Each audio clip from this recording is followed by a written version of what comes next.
Politics is a very interesting game. And just like I keep on saying on this platform, in politics, nothing happens out of mere coincidence. Everything in politics is normally well planned, well scripted, and executed to achieve specific political objectives. Why is the United Democratic Alliance Party associated with the Deputy President William Samoei Ruto sponsoring a candidate in Kiambaa parliamentary by-election? Because we all know that the same United Democratic Alliance Party never sponsored a candidate in Juja. And the reason they gave for not sponsoring a candidate in Juja was that they were avoiding any direct confrontation with the president.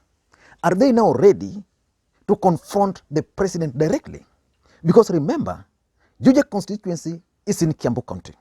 The president comes from Kiambaa County. Kiambaa constituency is also in Kiambaa County.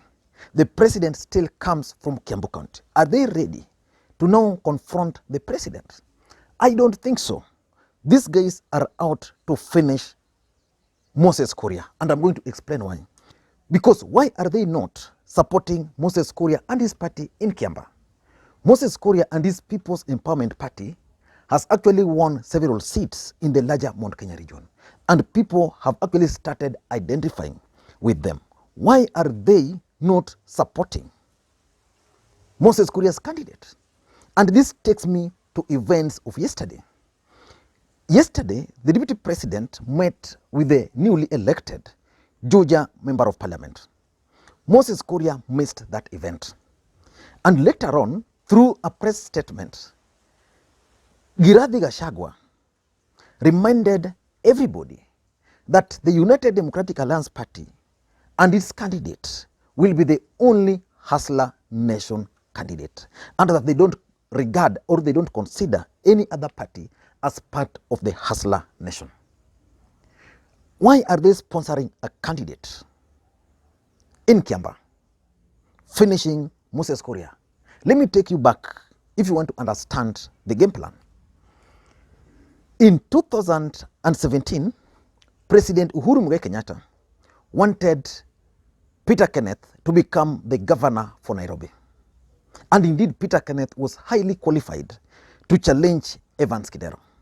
But William Ruto, in his own mind, had a different idea.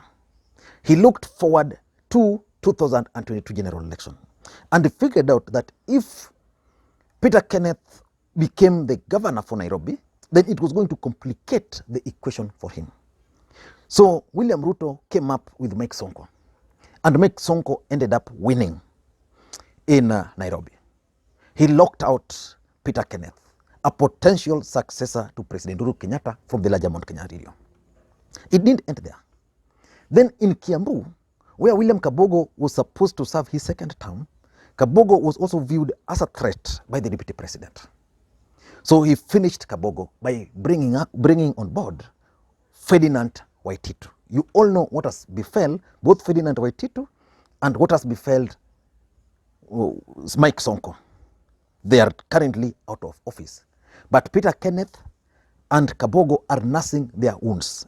As a matter of fact, Peter Kenneth and William Kabogo have always maintained that they were locked out by the Deputy President. And it was not only those two.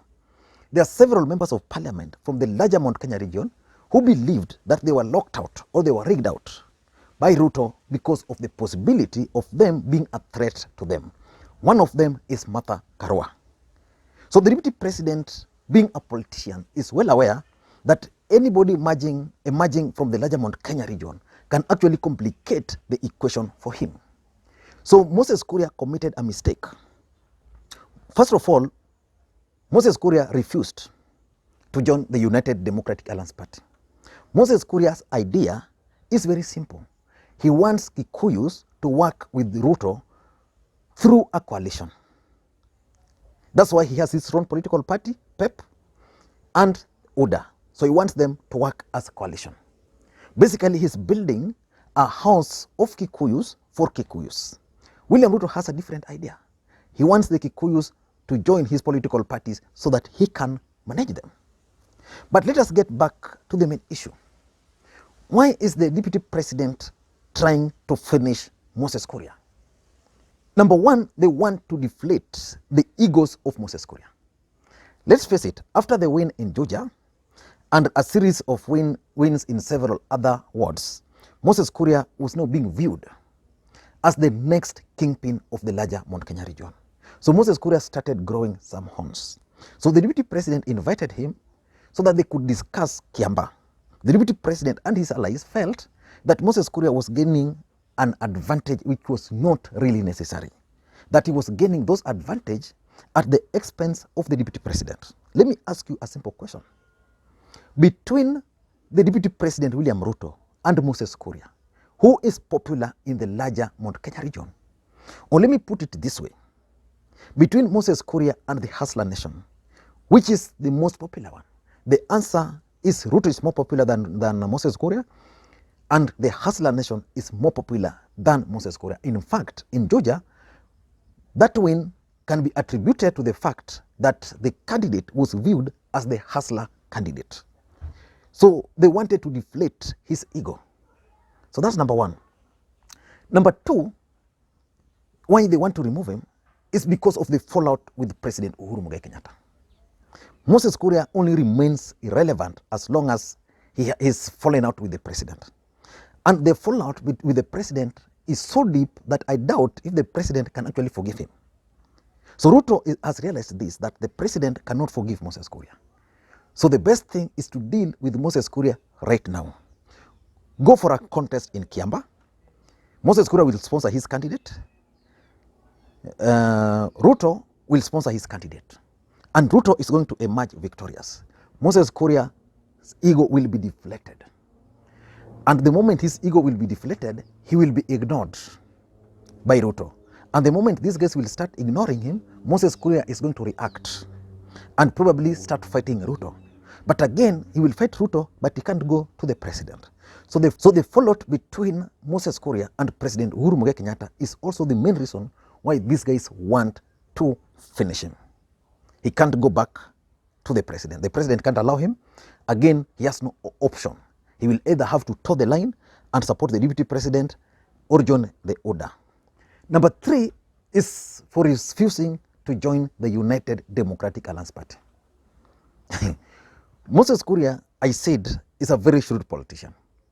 And I've always believed that Moses Kuria is actually a Trojan horse. He has refused to join ODA. Why? Moses Kuria was there when Kibaki betrayed Raila Odinga. He was deeply involved. Again, Moses Kuria was there when President Uhuru Kenyatta betrayed the deputy president, and he was deeply involved.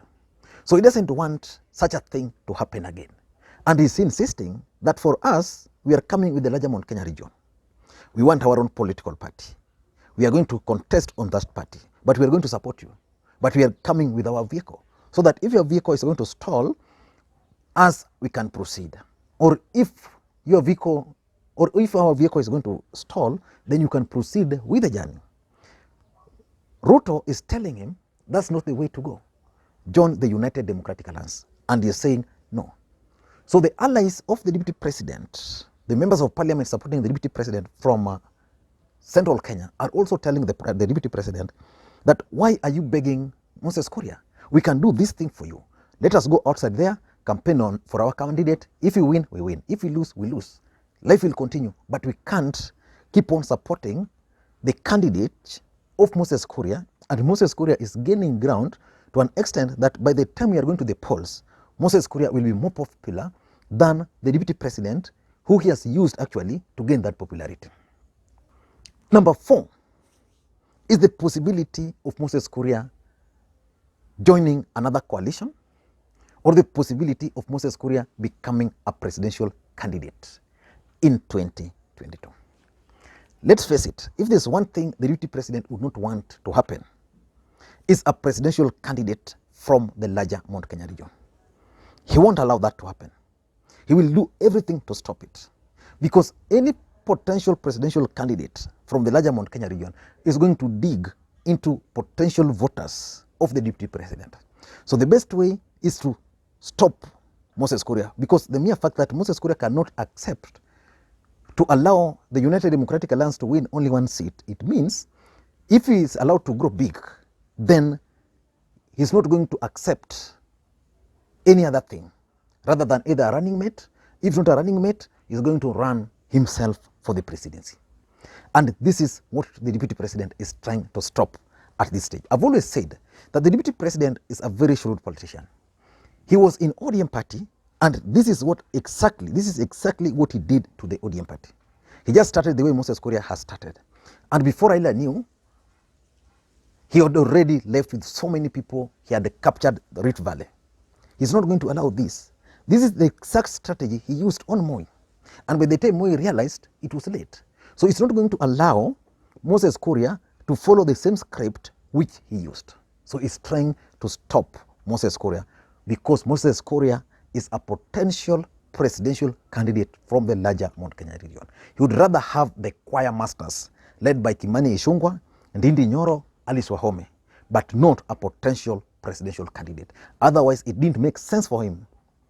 Otherwise, it would not make sense for him to have stopped William Kabogo, to have stopped Peter Kenneth, and to have stopped Martha Karua, who are potential presidential candidates in 2022. And lastly, I think the deputy president is also going to use Moses Kuria to stamp his authority in the larger Mount Kenya politics, to stop people from joining this new political party called the People's Empowerment Party. Why am I saying so? Ruto is going to contest against 3 individuals. He's going to contest against President Uhuru Kenyatta, against Moses Kuria, and so we are going to have 3 political parties.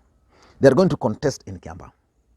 Assuming the results are out and William Ruto is number 1, followed by Uhuru and followed by Moses Kuria. Or Ruto is number 1, followed by Kuria and then President Uhuru Kenyatta. What will that statement, what will that mean, politically speaking? It would mean that the deputy president has actually stamped his authority in the larger Mount Kenya region, because the only other person who was trying to challenge his authority is Moses Kuria. I don't know what you think. Let me hear your thoughts on this. I know most of you will accuse me of thinking so far, but that's it. In politics, you must think, you must look at things from a different perspective. And that's why we are on this channel. And last week, I told you that YouTube actually accepted us into what they call channel membership. I know there are so many people who have always wanted to support this channel through several ways, and I've always told them it's a bit difficult, but there are some who have always supported it. So the YouTube membership channel is going to allow you guys to support the channel using $1, $2, and $3, those options. So I'm going to do another video probably on Monday to explain what to expect. The truth of the matter is that channel membership will not affect anybody, whether whether you'll join channel membership or not. The content will still be the same. Thank you guys, and please may you have a good day. Let me know how you're feeling about this video right now.